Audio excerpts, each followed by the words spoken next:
need to leave your hair alone. This long now. Hey guys, welcome back to my channel. If you don't know me already, my name is Alice and I post all sorts of content. In today's video, we're going to be kind of explaining tips on how to grow out your natural hair because I've been growing out my hair. Well, I'm a senior right now and I cut my hair bald in 7th grade and she's this long now. And that's with me like trimming my hair here and there because I really prioritize like the health of my hair over the length because I used to care a lot about like how long it was. It was really damaged, so I just came to the conclusion that it doesn't really matter how long my hair is as long as it's healthy. And over the course of me growing out my hair, I've learned a lot. I've gained a lot of wisdom, so I thought I kind of share it on here because you know, if you knew me in middle school, I was like bald, like not like bald but like, you know, my hair was very short. I have some little pointers here on my phone, and without further ado, let's get into the video. Okay, first things first, I really want to emphasize that you need to leave your hair alone.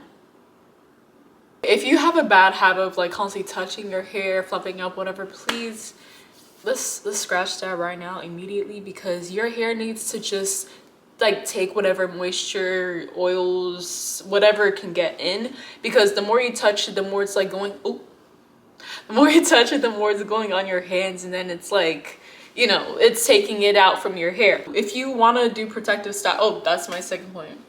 Do protective styles, because I would say that definitely helped me grow out my hair a lot, because I used to kind of just wear my hair out, and that's fine too, but like, you know, your hair also needs something to help it grow, and protective styles, they just cover up your hair. That's why we also sleep with the bonnet, because bonnets, like, they just cover up your hair and don't, like, it doesn't allow like all the oils and everything to get on your pillow. So protective styles, and leave your hair alone. Like, don't touch your hair, let it be, let it just do its thing, let it just grow. Yeah, leave it alone. Stop trying to do extra stuff with it because you're making it worse. Next tip I have for you guys is just know your hair. Just know how well your hair absorbs moisture. Like, if your hair is very prone to being like dry, try to get products that are good for like dry hair. Or if your hair is like, you know, tends to absorb a lot of moisture, maybe you want to lean back on stuff with a lot of protein, you know, just all that kind of stuff. So just know like your hair type. And I think there's like a little like test you could do, like with the, I think, I don't know what it's called, but it's like, I'll put it here, like you get a cup of water and then you put like a little strand of your hair in it, but that's a little thing you could do. I don't think I've ever tried it, but I've heard it works for other people. So just, yeah, do that to kind of know your hair, see how your hair is, and also your hair type as well. And since my hair type is like 4B 4C, like I would want to use products that are more like, you know, good for absorbing, you know, moisture and things like that, since my hair gets like, yeah, so that's really important. Next tip I have for you guys is use silk pillowcases or silk bonnets. Silk overall, just, it's good for your skin, good for your hair, good for everything. It makes you look good, feel good, all the good. Use silk everything, because the thing about silk, it doesn't like absorb things. I mean, well, it does, but not as much as like cotton would. Like, that's why, like, you know, you probably shouldn't like use a bonnet that's like, I don't know what the material, I think it's, no, it's not cotton. I don't know what the material is, but you know what type of bonnet I'm talking about. This one right here. Don't use these bonnets. They're not cute. They don't do nothing for you. Tap into that little silk bonnet. Like, you know the big old popular ones that everyone be using, the one right here? Like, tap into that, because those are actually like good for your hair. They leave your hair all pretty and everything. Like this, I've had like the same thing since like last night. Like, I washed my hair last night and then I put on a silk bonnet. She got me right. And I also sleep with a silk pillowcase, so you know, just overall good for you.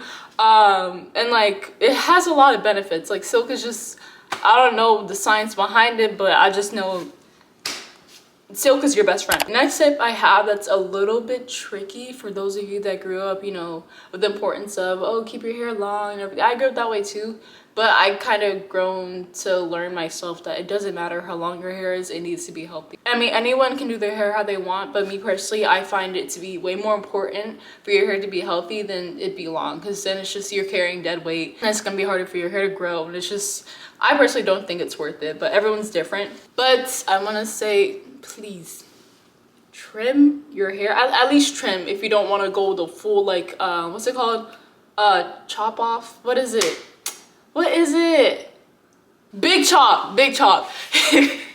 If you don't want to do the whole like big chop routine that I went through, you don't have to, but just make sure, like, say that you know how before you get like a style you have to blow out your hair. If you see that like little parts of it, like let me put it right here, are like a little bit thinner, cut those parts. Those are like I think, I don't know what they're called, dead ends. I don't know what it's called, but just make sure you cut those parts off, because those are like the thinner parts of your hair that are most likely damaged. Because if I have my hair like this, you're not gonna be able to see that it's damaged unless it's like I had like strands of like straight hair coming out. We gotta get rid of that. Because I remember when I was in 7th grade, like I would have like little hair pieces like that. I didn't even know my hair was curly. That's the sad part. That's the most saddest thing to me. I didn't know my hair was curly until like I saw that it was like kind of growing out. I was like, oh.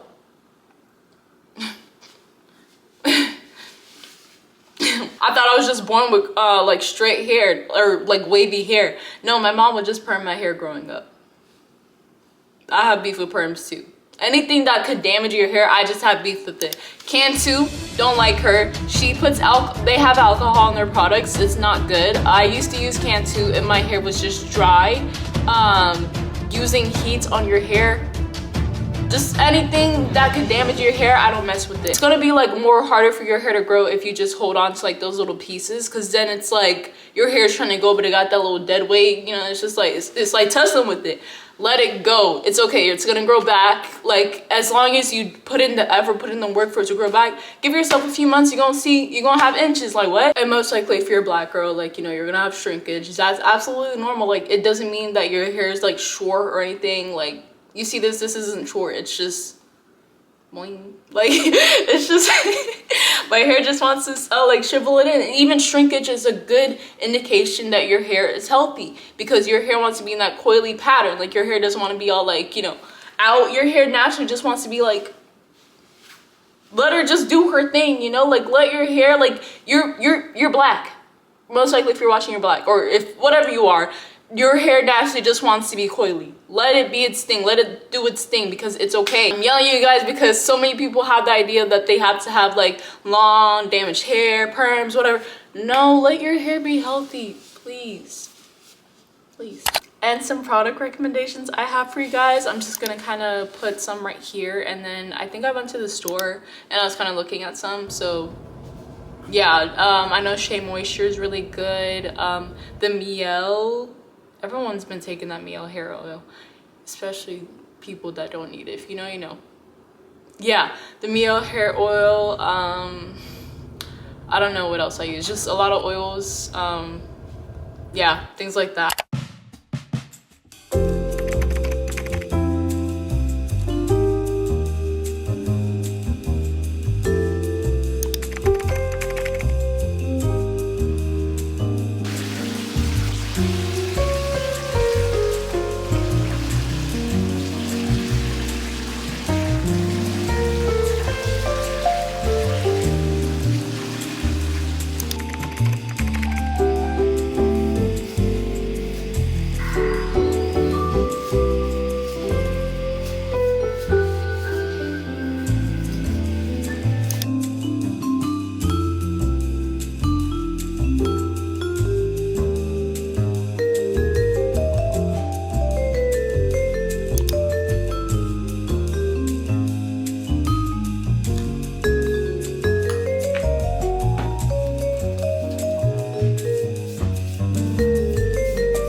Thank you guys so much for taking your time to watch this video. It means so much to me, just your support and all that. It's just kind of crazy. Like, I always say this, but it's just weird that like I'm recording and looking at this camera and just, I don't know, it's different. Like, I'm really happy I could be able to do this. And if you want to support me, please like, share, subscribe, do whatever works for you. But yeah, stay blessed, guys. I love you so much, and please get on that natural hair care journey routine, because you got it. It's fun, and I don't know, health over length. Okay, bye guys. I love you so much. Stay blessed. Mwah.